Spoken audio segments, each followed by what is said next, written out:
여섯 번째, 동력 전달 요소 제도 보시겠습니다. 먼저 축의 제도법 보시겠습니다. 축은 일반적으로 길이 방향으로 절단하지 않습니다. 하지만 필요에 따라서는 부분 단면은 가능합니다. 긴 축은 단축해서 그릴 수 있는데요. 길이는 실제 길이를 기입해야 된다는 점. 축에 있는 널링의 도시는 빗줄인 경우에는 축선에 대해서 30도 정도로 서로 엇갈리게 그리게 됩니다. 축의 못따기 및 평면부 표시는 치수 기입법에 따릅니다. 바로 개념 잡기 문제 풀어보도록 하겠습니다.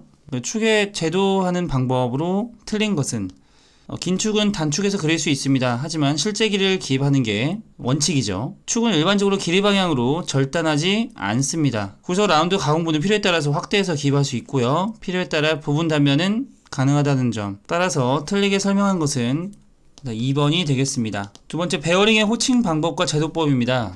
우선 베어링의 계열과 안찌름을 나타내는 안찌름 번호가 중요한데요. 보시겠습니다. 우선 지름 계열이라고 하는 것은 베어링의 안찌름에 대해서 바깥찌름을 어떻게 할지 그 계열을 나타내는 것을 지름 계열이라고 하고요. 폭 높이 계열이라고 하는 것은 같은 베어링의 안찌름과 바깥찌름을 기준으로 해서 폭을 어떻게 나타낼지에 대한 계열을 나타내는 것. 치수 계열이라고 하는 것은 안찌름을 기준으로 하고 바깥찌름 및 폭을 단계적으로 정한 치수를 나타내는 계열을 뜻합니다. 자, 여기에서 주요 베어링 종류 번호 한번 보시겠습니다.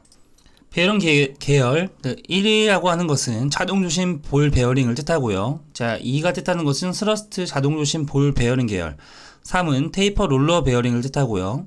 여기서 4는 지나가고, 자, 5는 평면자리 스러스트 볼 베어링을 뜻합니다. 6은 단열 깊은 홈 베어링을 뜻하고요. 7은 단열 앵귤러 볼 베어링을 뜻합니다. 자, 이것들은 주요 베어링 계열 기호를 뜻하고요. 자, 밑에 보시겠습니다. 베어링의 호칭 번호의 구성 및 배열 보시겠습니다. 우선 가장 먼저 나오는 게 베어링의 계열 기호가 나오고요. 그 다음엔 안찌름의 번호가 나오게 됩니다. 예시를 보시면 6308ZNR이라고 하는 것은 이 숫자 4개 중에 반절을 잘라서 앞에는 베어링 계열 기호를 뜻하고요. 여기 앞서 말씀드렸다시피 6은 단열 깊은 홈 베어링을 뜻하죠. 단열 깊은 홈 베어링의 치수 계열은 03, 너비 계열은 0이고 지름 계열은 3인 베어링이 되겠습니다. 08이라고 하는 것은 안찌름 번호와 관계가 있는데요. 이 부분이 굉장히 중요합니다. 베어링 계열교도 중요하고요. 안찌름 번호가 08이면 이 베어링의 안찌름은 몇 밀리미터인가가 중요한데요. 안찌름 번호는 보통 00, 01, 02, 03, 04, 05 정도까지만 외워주시면 되겠습니다. 안찌름 번호가 00인 경우에는 안찌름이 10mm인 것을 뜻하고요. 01이라고 하는 것은 12mm, 02라고 하는 것은 15mm, 03이라고 하는 것은 17mm, 04라고 하는 것은 20mm가 되겠고요.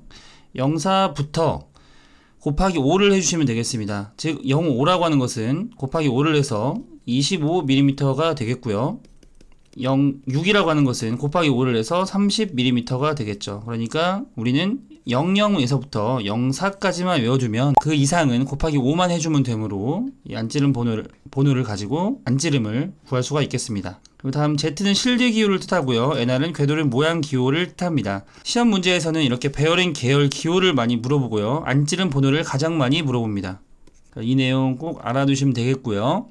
0이라고 하는 것이 가장 폭, 외경 모두 좁은 것을 뜻하고요.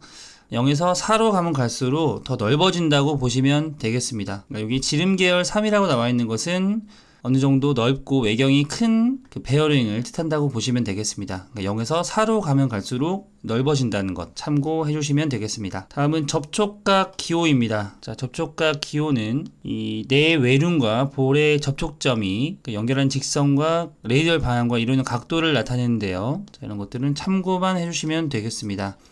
개념 잡기 문제 풀어보도록 하겠습니다. 이 베어링에서는 베어링 계열 기호와 안찌름을 물어보는 문제가 굉장히 많이 출제된다고 말씀드렸는데요. 이것도 마찬가지입니다. 우선 60, 26 나와 있으면 우선 60이라고 한다면 앞서 주요 베어링 종류 번호 말씀드렸다시피 6이라고 하는 것은 단열 깊은 홈 베어링을 뜻하고요.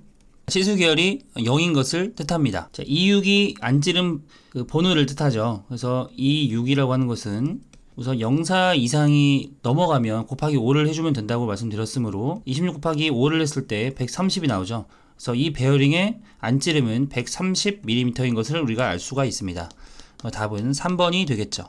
자, 보조 기호도 이렇게 쭉 나와 있습니다. 자, 이 내용들도 출제 빈도가 그렇게 높지는 않으나 참고적으로 알아두시면 되겠습니다. 하지만 빈도수가 좀 적으므로 다른 부분들을 먼저, 중요한 부분들을 먼저 공부하시고 시간이 남으면 이 보조 기호도 한 번씩 보시는 것이 좋겠습니다. 굉장히 시험 문제가 지엽적으로 나오는 추세인데, 자, 이 내용에서도 문제가 나올 수가 있습니다. 하지만 앞서 말씀드렸다시피 베어링 계열 기호와 베어링 안찌름 번호를 모두 학습한 다음에 시간이 되실 때 보시는 것을 추천드리고요.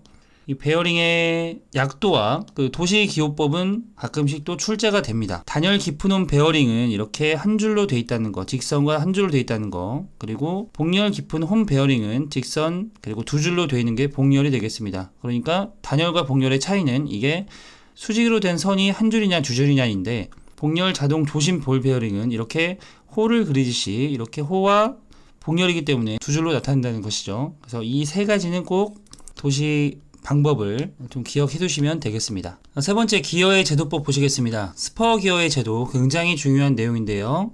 한번 보시겠습니다. 자, 이 끝원, 이 끝선은 자, 굵은 시선으로 나타내 줍니다. 자, 이 끝원이 자, 이 끝선을 뜻합니다. 자, 이 부분을 굵은 시선으로 표시를 해주고요. 중간에 이 부분이 있죠. 이 부분은 피치 원이 되겠습니다. 이 피치 원은 가는 1.3선으로 나타내 줍니다. 그리고 입뿌리 원은 자, 이 부분을 뜻하는데요. 입뿌리 원, 가는 실선으로 도시할 수 있습니다. 이런 것들은 좀 용어가 좀 혼용돼서 표시가 되는데요. 자, 이 끝원, 이 끝선은 가장 바깥에 있는 선으로 자, 입봉 우리 원이라고도 합니다. 자, 입뿌리 원은 저기 이의 뿌리 부분을 뜻하는데요. 이것은 이골 원이라고도 합니다. 정면도를 단면도로 도시할 경우에는 자, 이 그림과 같이 입뿌리 원의 그 선도 굵은 시선으로 나타내 준다는 점, 여기 지금 이 부분도 굵은 시선으로 나타냈죠. 하지만 정면도를 단면도로 그 도시하지 않는 경우에는 이렇게 자, 입뿌리원은 가는 실선, 그리고 가운데 있는 피치원은 1.3선, 그리고 바깥에 있는 이끝원, 즉 입봉우리원은 굵은 실선으로 도시한다는 것이 가장 중요하겠습니다. 스퍼 기어에서는 중요한 용어들이 조금 나오는데요. 기어의 이수, 그리고 피치원의 지름을 가지고 자, 모듈을 구할 수가 있겠습니다. 자, 기어 용어표를 보시면 이렇게 모듈과 이수, 피치원의 지름이 나와 있는데요. 피치원의 지름은 자, 모듈 곱하기 이수가 되겠습니다. 즉 모듈은 자, 이수 곱하기 피치원의 지름이 되겠죠. 전체 이 높이는 2.25 곱하기 모듈로 구할 수가 있겠습니다. 전체 이 높이는 여기서는 모듈이 2라고 나와 있으므로 전체 이 높이는 2.25 곱하기 2가 되어 4.5로 나타날 수가 있겠죠. 그래서 기어의 제도에서는 이렇게 이 끝원과 입뿌리 원, 그리고 피치원은 어떤 선으로 도시를 하는지가 가장 중요하겠습니다. 다음은 헬리컬 기어의 제도입니다. 이 헬리컬 기어라고 하는 것은 스퍼 기어와는 달리 헬리컬 기어는 축선이 이렇게 비스듬하게 되어 있는 것이 헬리컬 기어죠. 그래서 이에 비틀림 방향이 도시가 되게 됩니다.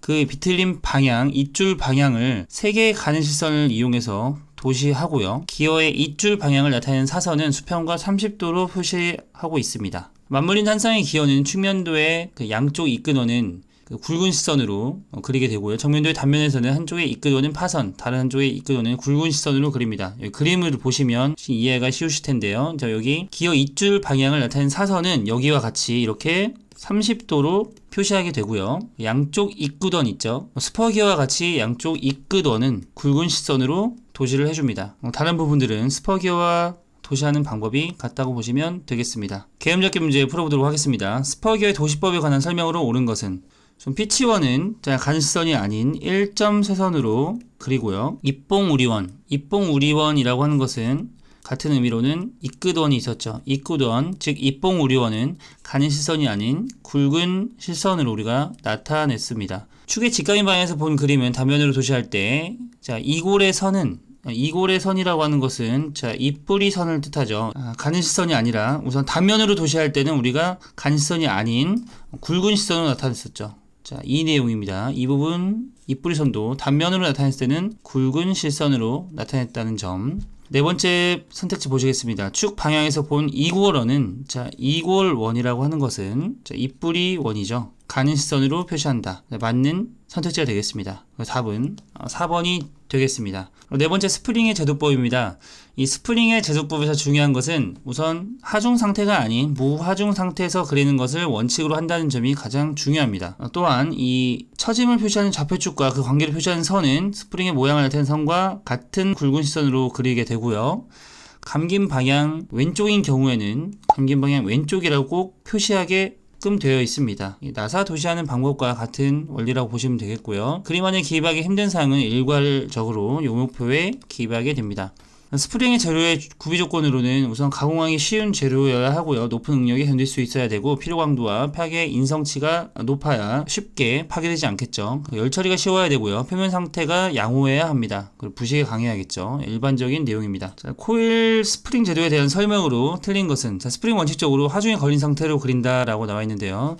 원칙적으로는 하중에 걸린 상태가 아닌 하중이 없는 상태인 무하중 상태로 그리는 것이 원칙이 되겠습니다. 따라서 틀리는 것은 1번이 되겠고요. 특별한 단서가 없으면 자, 오른쪽이 감는 것이 자, 원칙이 되겠죠. 만약에 왼쪽으로 감게 되면 이렇게 감긴 방향 왼쪽으로 표시를 해야 했습니다. 따라서 생략이 된다는 것은 자, 오른쪽으로 감아도 된다는 뜻이겠죠. 세 번째, 네 번째는 모두 정선택지가 되겠습니다. 따라서 답은 1번이 되겠습니다.